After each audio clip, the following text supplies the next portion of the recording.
Sa ilog namin, ang ilog oh. Ganda ng mga ilog.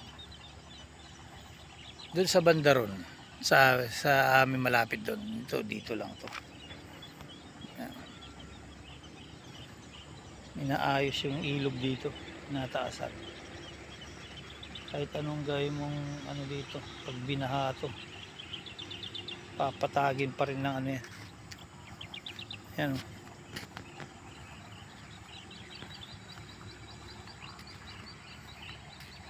Di ba? Ang ilog, gusto mong maligo, ang linaw ng tubig oh. Sarap maligo dito pag mahal na araw na. Kaso ang layo sa ilog. Pag gusto mong magmamaril ng isda, di ka makapapamaril.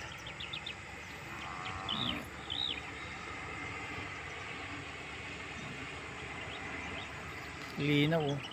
Ganda nung ano, diki na oh. Haba na nito. Hindi mo lang may akyat yung motor dito. Kasi yung ano ng ilog